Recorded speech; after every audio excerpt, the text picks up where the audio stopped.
So one of the most acclaimed TV shows in modern history is back for its second season, and I am a huge fan of the first game, so I am completely locked in for The Last of Us Season 2. Spoilers ahead, you've been warned. This is where we live. And what's that? The fence. What's inside?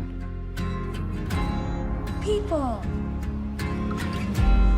What's outside? Monsters.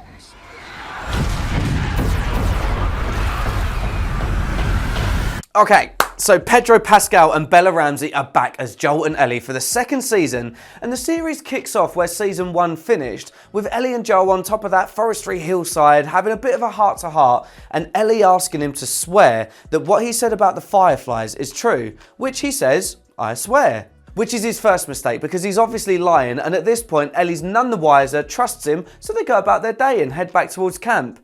Little does Joel know though how this is going to play out later on.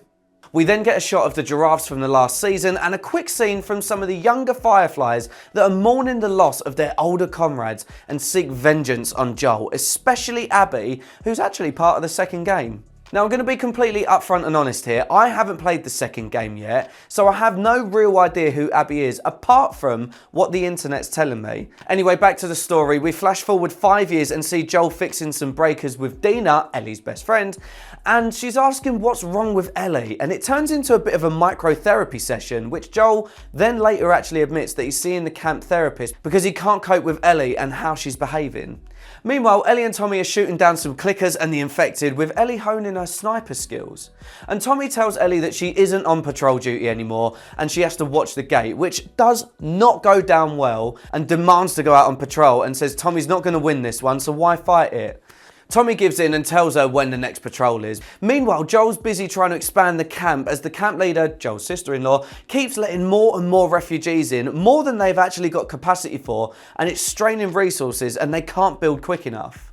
Joel goes off to see the therapist at his appointment and cue Catherine O'Hara as Gail, whose actual birthday it is that day, and she asks Joel to open up about what's upsetting him at the minute, and he's talking about Ellie and her behavioural changes and brattiness, and he doesn't know what to do, in which Gail quickly shuts this down and says that they need to get the real problems out and not just the woes of a parent of a 19-year-old.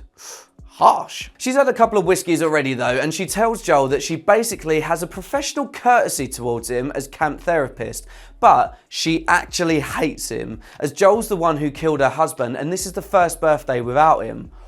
Whew. She encourages him to say the thing that he's afraid of, just like she did, telling him how much she hated him, but she promises to help him.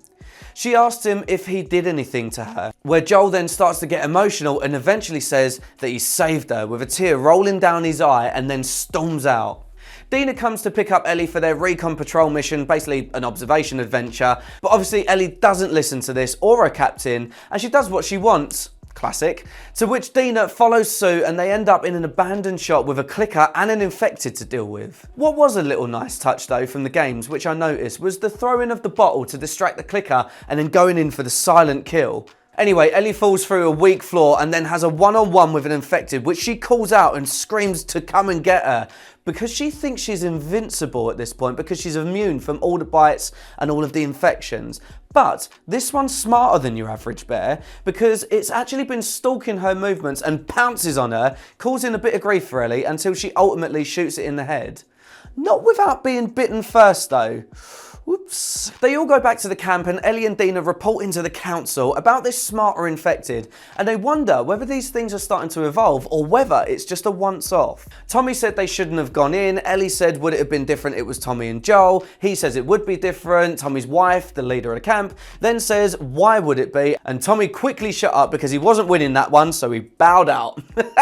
Ellie makes the bite mark look like a bit more of a cut, using a knife to cut round the teeth marks that's there, and stitches herself back up. Joel then comes in and tries to build bridges with her and offers to change the strings on her guitar, but she shows real disdain towards Joel. He then asks her if they're going to this New Year's shindig that's happening later on in the evening, and she says that she's not sure. But in the next scene, we see that she's there and she's waiting to dance with Dina, who she's clearly in love with, and it seems that Dina, in her intoxicated state, feels the same as the two share a kiss. But it was rudely interrupted by one of the other campers who called them a less than savoury slur, to which Ellie then reacted and was going to fight this guy, but Joel beat her to it and shoved this guy to the ground out of nowhere, flooring him and telling him to get the hell out of here. Joel turns to Ellie and asks if she's okay, but she sees red at this point and says, "What the F is wrong with you?" Which stuns Joel, as all he's trying to do is protect her the whole time, and she says that she doesn't need his help. And Joel heads home with his tail in between his legs, but leaving a decent guy. Ellie then heads home and finds Joel on the porch playing the guitar that he's just restrung for her, but as soon as he sees her, he stops, as he's unsure of how volatile Ellie's going to be, and also, she just then ignores him and goes straight to her room in the garage, leaving Joel reeling. We then see the block pipe that we saw briefly earlier in the show, with some fungus in it reacting to the light of the sparkler, and then the episode finishes with the younger Fireflies from the beginning of the episode finding the camp, which I've been told has been lifted straight out of the second game. I think this was a good start to the series, but I am looking for a little bit more for next week's episode, because this basically showed off Ellie as a bratty, overconfident teenager who thinks she's untouchable and a law unto herself, which made it a real lack of depth for the character, because there's a lot there.